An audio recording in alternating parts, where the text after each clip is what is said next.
Hey everybody, it's Lon.TV, and it's time for a weekly wrap-up. These are usually on Monday night, but it is the New Year's holiday today, and I had a little bit of time, so I figured I would put a wrap-up together, given that we won't have one next week due to CES. So we're going to be talking about that in this week's lineup here, along with 5 2019 predictions that I have. We're also going to look at how Mickey Mouse keeps mucking up U.S. copyright law. There's a great story about that we'll talk about. We'll also pontificate as to whether or not smartphones have plateaued, why gameplay is not fair use, and why it's okay to be a commodity as a content creator. Lots to talk about, so let's get to it.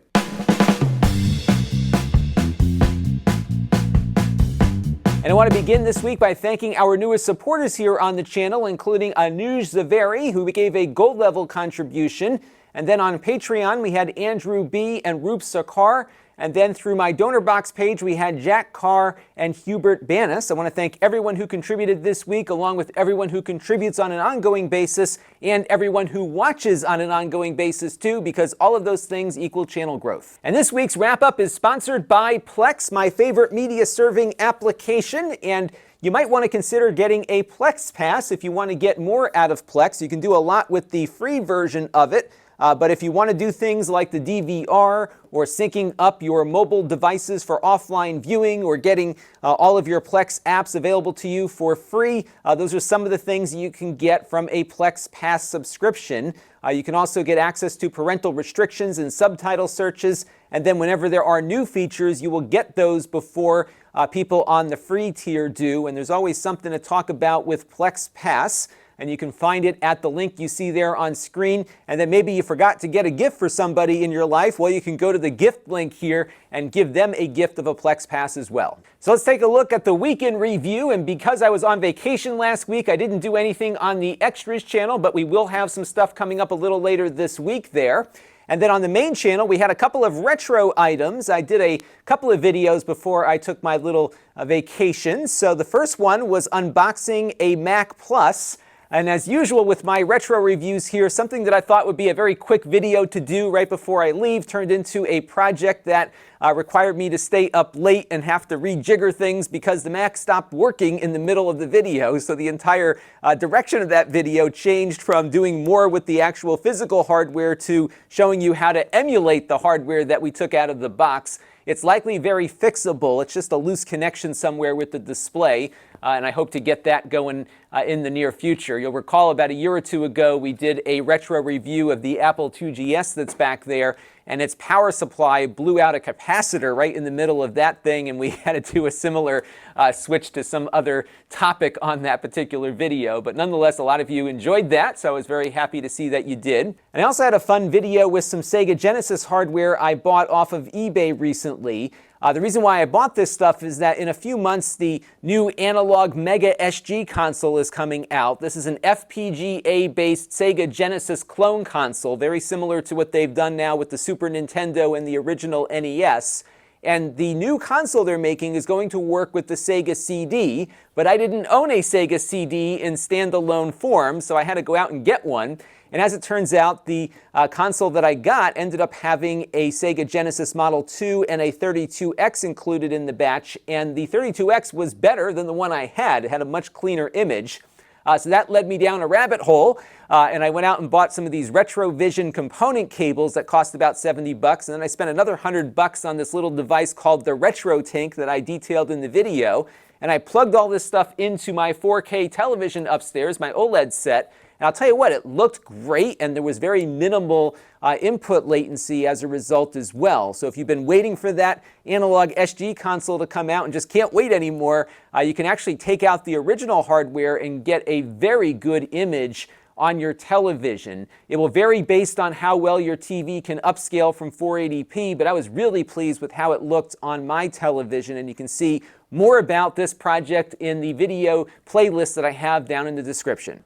And now it's time for a couple of things that are on my mind, and this is week 97 of me doing this as a full-time occupation, and it's also a brand new year too, which is very exciting. And of course, CES is upon us, as it always is in January. You get a little holiday break, and then it's just off to the races to get the new year going in Las Vegas. So I'll be heading out there this week. Look for some content probably on Tuesday or Wednesday.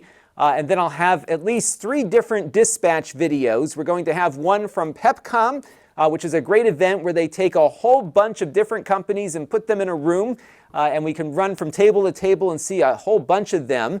So we're going to have some help from Elias Saba from AFTV News. He's going to be helping me out with the coverage from Pepcom. And then we're going to go to Showstoppers, which is a very similar event the following evening. So we'll have another dispatch from there.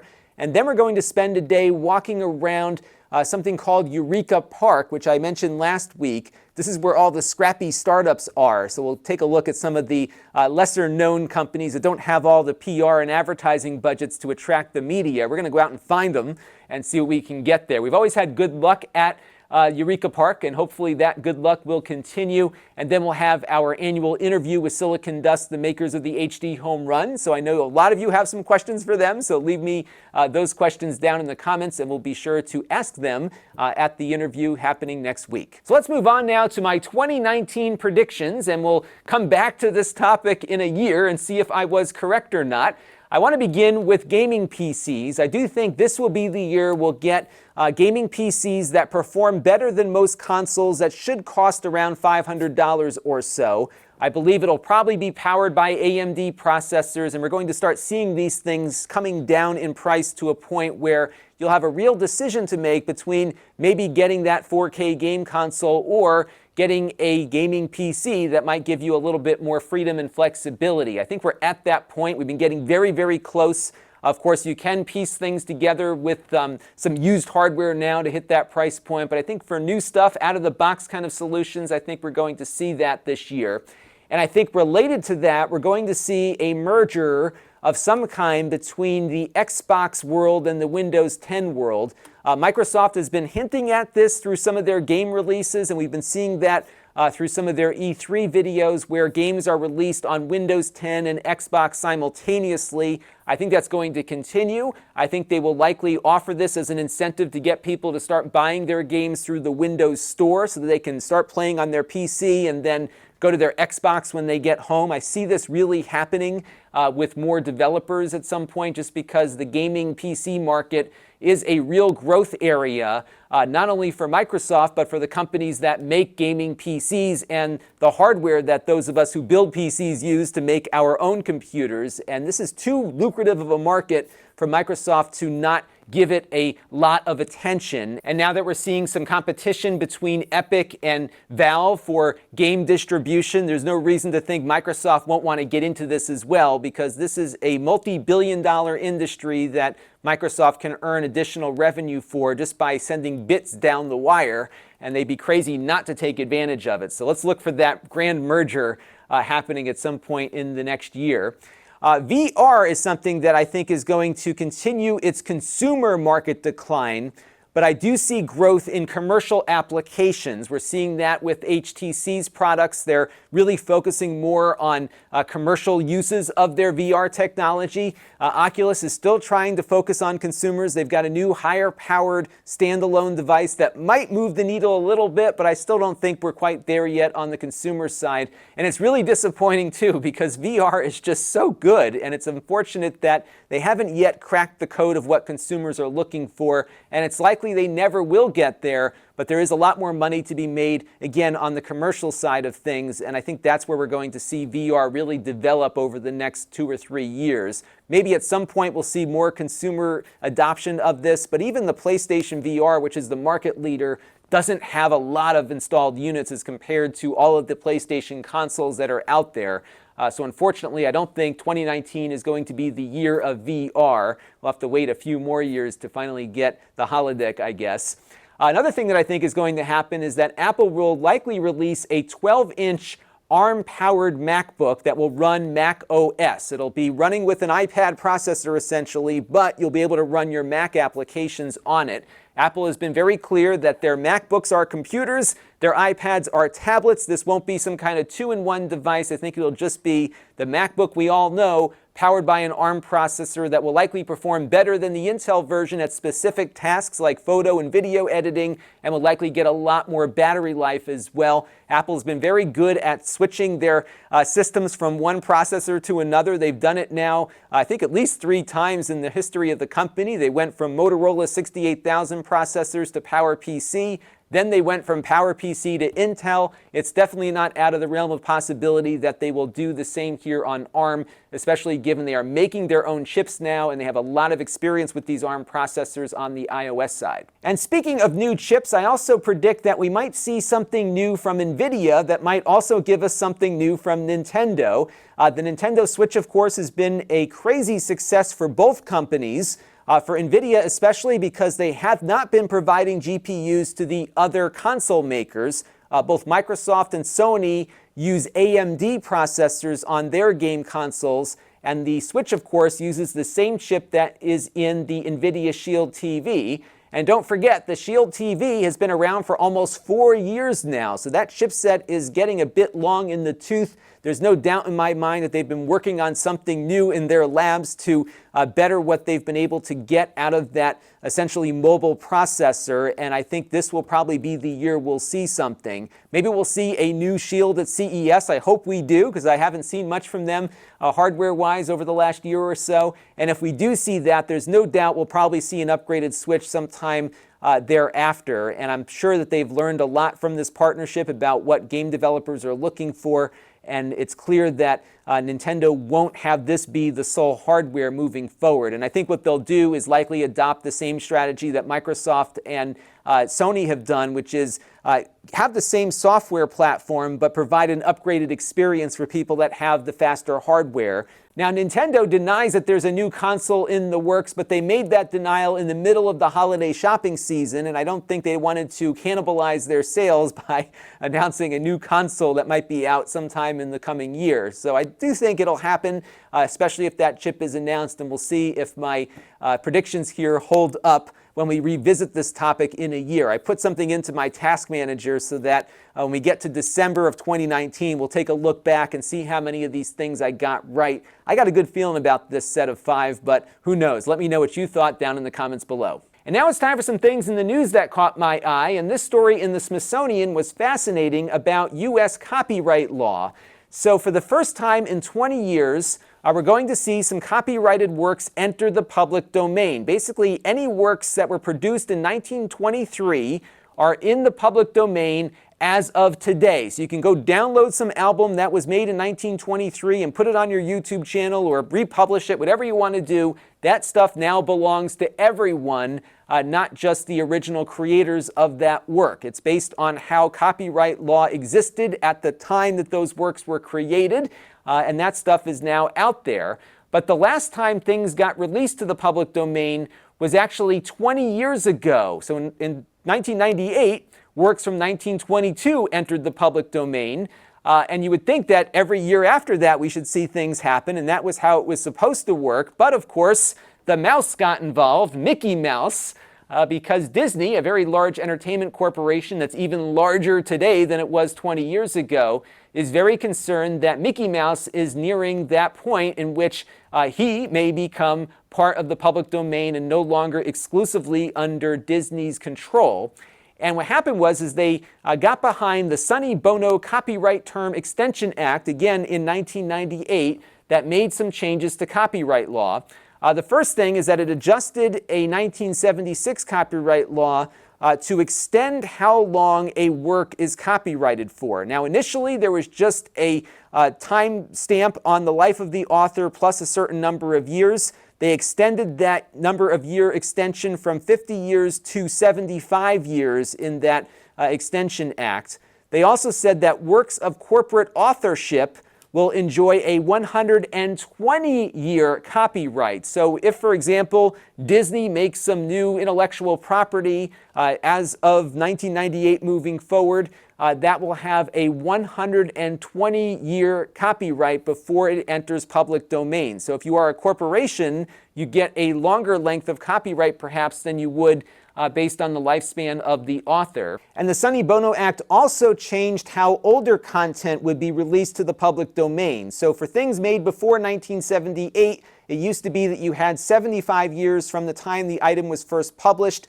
They moved that from 75 to 95 years. That essentially put the pause button on everything, including the release of Mickey Mouse into the public domain. But now we're getting to the point where this extension has extended, and now we've got Mickey Mouse once again on the copyright shopping block. Steamboat Willie could be public domain in 2023 if Disney doesn't take action, and no doubt they will take action at some point in the near future. So I think you can expect more of this copyright adjustment as we get closer to that year. Disney certainly is a much larger company now. They've got a lot of influence in Congress here in the United States, and I'm sure they will be doing something to preserve their mark. And it also speaks to how popular culture is changing as well. I think back to the fact that they're still making Star Wars movies almost 40 years later. When I was a kid, there wasn't much that I watched that my parents were into, maybe Superman and a few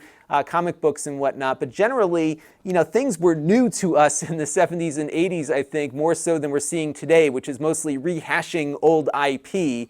And I think this is clearly something that Disney is going to be concerned about. And I would expect the mouse to be making sure he doesn't get released to the public anytime soon. So be sure to not post Steamboat Willie on your YouTube channel until at least 2023. But I predict we'll have another extension of the copyright law to prevent that from happening. And if you want to see just how much influence Mickey Mouse has had in U.S. copyright law, check out this neat article at the Art Law Journal that gives a really cool timeline of everything that has transpired with the mouse over the years. And now it's time for a Q&A from you, the viewers, and we'll take a copyright question here for the first one as we're on that topic already. Mr. Nobody wants to know why gameplay is just not a fair use. When we buy a game and play it in front of an audience, isn't that well within our rights as a consumer? And the answer is maybe, and it really is up to the copyright holder to determine whether or not you can do that. They own the IP to that game, and they can decide not to let you do that. Nintendo, of course, is famous for not letting people do that up until very recently. They were copyright claiming and taking revenue and doing all the things that a rights holder does. And if you think about it, if you were to go out and buy a movie and stream it on YouTube, that would not be something you could probably get away with. You will certainly get a copyright strike in the course of doing that. And game makers say, some do, that streaming a game is the equivalent of that. And if you look at some games that have a lot of story and have a lot of music and other elements to them that might resemble that of a motion picture, you could see where they might have a point there. The problem is with these fair use cases is that fair use is not something that you can point to and say, I am protected, because it really is up to the court to decide whether or not that is a particular fair use case. Every single case is its own thing. Versus copyright, which is more absolute. I can very easily go to you and say, you're using my copyrighted works here, and then it's up to you to prove that it's a fair use of my content. And if you don't have the legal means to defend yourself, most of the time you just let them take it and you walk away because you just can't afford to defend that kind of case in court. And the penalties, as we've talked about in prior wrap-ups, are so significant that you're likely not going to pursue a court case if there's any risk of being held responsible. Even a small violation could end up with a couple $100,000 in fines that get paid to the rights holders. So really the odds are stacked against those of us who are making content, especially when we're bringing in footage from people who own the rights to that. So my best advice is go out and ask the company first before you start streaming their game. Some might be okay with it, some may not be, and the same holds true with other media rights holders as well. Leonard French, who has a great YouTube channel, it's called The Lawful Masses, he had a very good point though. He said that in playing the game, you're actually changing the nature of the work, and it's your own change that is basically influencing how that game is played out.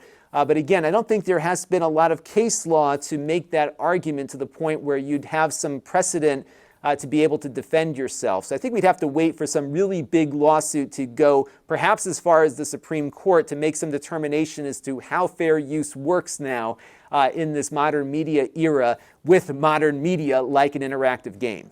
And this next question came in from my friend Matt Zagaya, who helped me cover CES back in 2015. He's been noticing something I've been noticing, which is that smartphone development, especially at the flagship level, has plateaued. We're not getting to this huge upgrade every year like we were seeing in the past decade. I've upgraded my iPhone every year since 2007, except this year. I did not go from my iPhone 10 to the 10s. Just because I didn't see any compelling reason to do so. It has a marginally better camera. Yes, the processor is faster in the 10s, but really, no one's taken advantage of the 10 processor yet, so there hasn't been much of a real reason to upgrade. Now, my wife had an iPhone 7 Plus, and she was talking about how the phone was just too big in her hand and she wanted something smaller. The way phones work in my house is that my wife would usually get my prior year phone, and her mother would get the one that she had, kind of work its way down the ladder there. And of course, this year I threw a wrench in that by not upgrading. So what I did is traded in her iPhone 7, got her the 10s, and she likes it because it's smaller, but she hasn't really remarked about the performance. In fact, she had it for a couple of days, and I finally asked her, I said, hey, what do you think of the phone? Oh, I love it. It's so much smaller than my old one. I said, what about the performance? Does it feel faster? Does it feel better in any way? Feels about the same to me. And I think that's really where we're at now. There was always a very big difference between the old phone and the new one. Now it's just kind of flat. I do think what's going to happen, though, is we're going to see the cheaper phones get better and better. And that, I think, is going to probably be the story in the smartphone world for the next 4 or 5 years. And as that happens, as these less expensive phones get more powerful, we may see developers really start pushing the hardware finally, because I think we haven't really been pushing hardware to its fullest, primarily because most people still had a low to mid-range phone. And now that these processors are getting faster and cheaper, I think we'll finally start seeing applications develop that might actually make use of these very powerful processors that have been very underutilized. And it's not just the iPhone, it's on the Android side as well. So let's see what happens in the next 2 or 3 years. But I think if you buy a flagship phone now, you may not need to upgrade it for 2 or 3 years at least, just because I think we have hit that plateau. And this last question comes in from Beam Jim about my low view count versus my high subscriber number. And I wanted to talk a little bit about this. We've covered this in the past, but I have a very recent example of exactly what makes this channel sustainable in the long run, because about 20% or less of my traffic day to day comes from subscribers. Most of it comes from people that stumble across my videos either through a search or through one of YouTube's recommendations. And that is why I always make my videos very product specific, because that has been really what has led to channel growth over the years. It's been a lot of trial and error to kind of figure things out. And I've got a good sense now as to what the subscribers will be interested in, and also what a subset of subscribers might be interested in. So when somebody subscribes to the channel, chances are they came on a TV box review, or maybe something related to Plex or the HD Home Run. And if I'm reviewing a PC or some other product like a dashboard camera like we did the other day, that may not appeal to that subscriber, and they probably won't watch the video. And as a result, I have a very fragmented subscription base, where I think if you were to look at all the different topics of videos that I upload, I think I probably get around the same amount of traffic that a single topic channel would get with this number of subscribers. I just have too many different things that I cover that I can't really appeal to every subscriber with each upload. And then the weekly wrap-up video is watched by the small number of subscribers that are interested in everything that I do. And I have a lot of interests, so it's really great to have the ability to share those interests with people that have as much of a diverse interest level as I do. So here's a recent example of how this channel works and why it is successful even though our initial viewership numbers are low. This is the review that I did for the HP Sprocket 2nd edition back in October of 2018, October 17th. This video I knew would be a flop with the subscribers, and I was proven correct, because look at this. We only got about 2,500 views on the first day. By the second day, we barely got above 3,000 views overall if we were to do the aggregate of the chart here. And that, by all accounts, is a flop here on the channel. But I know how things work, and I knew that this video over time would do much better. So what's happened, as you can see here, is that chart keeps climbing up week to week. And we're at a point now where at the end of December, this video got close to 10,000 views in a week when it only did about 2,500 or so in its first week of existence. And if we look at where that traffic came from, 2,795 views throughout the entire lifespan of this video came from subscribers. 46,000, almost 47,000 views came from non-subscribers. And check out the gender differentiator here. Among subscribers, 100% of the subscribers who watched this video were males, but the non-subscribers, the majority of the audience is female, and that's because this is a product that appeals mostly to women, and that certainly played out in the viewership. They were interested in perhaps purchasing this product or buying it for a gift. Many bought it and then after Christmas were coming into the channel to see what they could do with it. So the review had kind of a dual purpose here of not only being a review but also a mini tutorial. And this is the kind of thing that happens here on the channel, is that you'll see these videos do really poorly initially, but then over time they do really well, to the point where I get 1.5 million views a month usually just from all of this traffic sitting out there in the search world here. And that's because I'm a commodity. I make content that appeals to people who are looking for information at a specific time. They are probably not into this stuff initially or at all. Maybe they just want to get their printer working, or maybe they just want to figure out if this laptop they're looking at is good.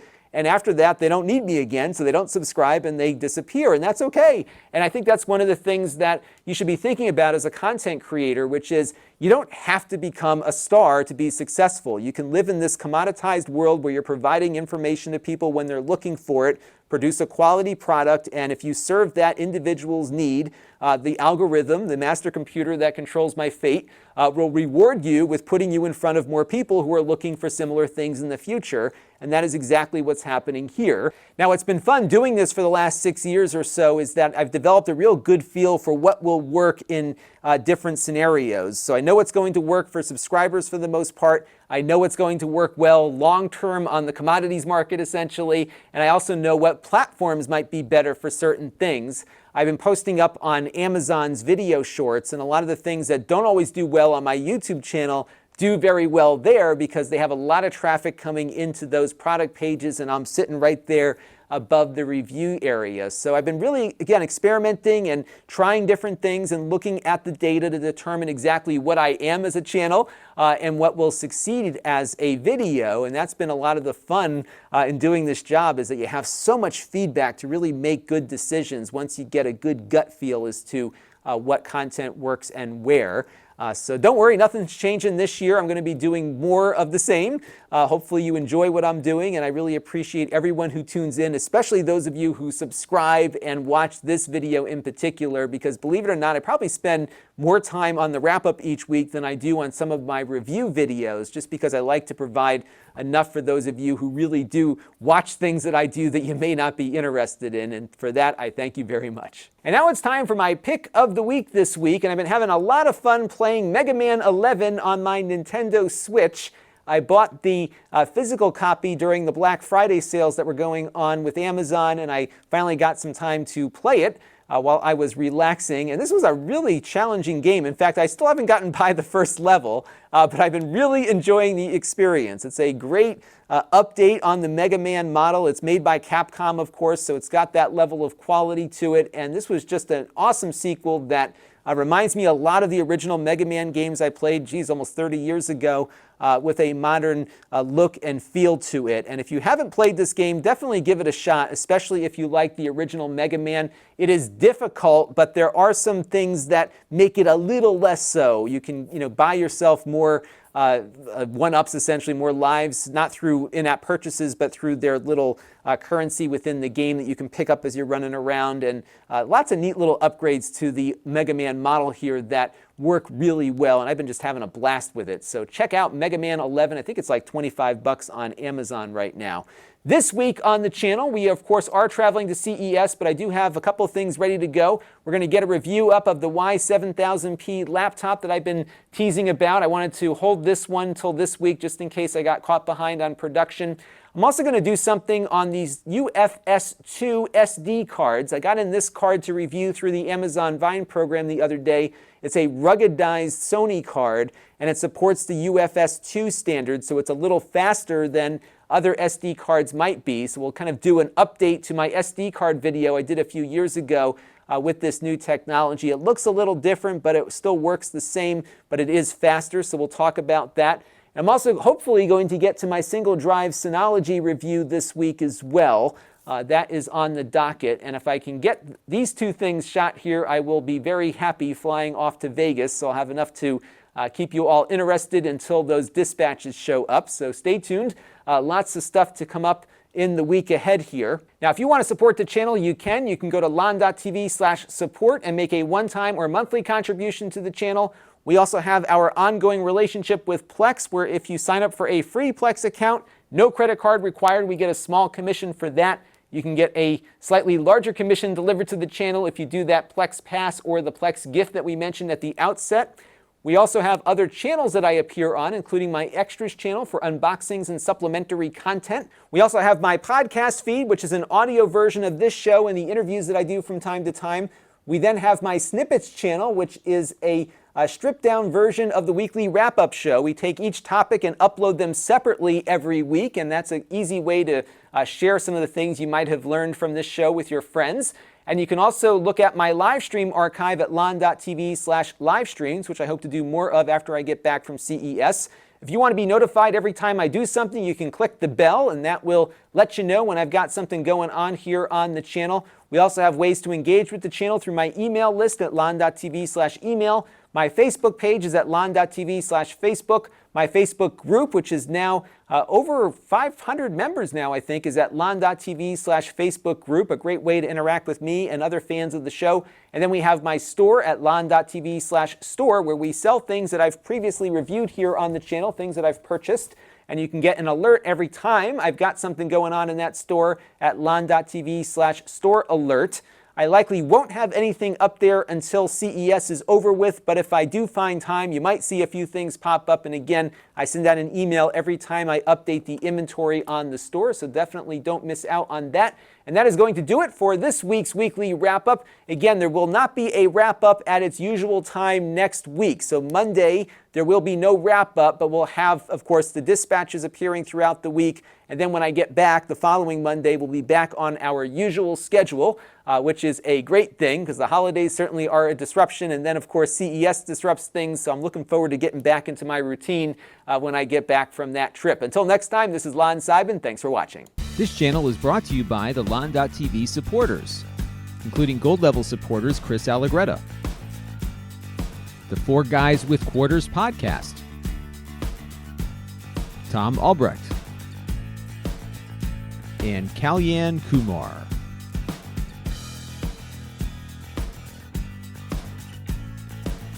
If you want to help the channel, you can by contributing as little as $1 a month.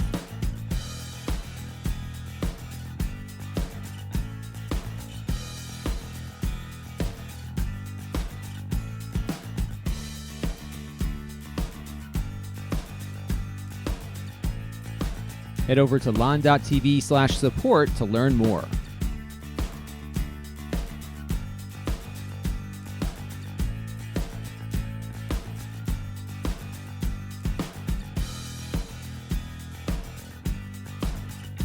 And don't forget to subscribe. Visit Lon.TV/s.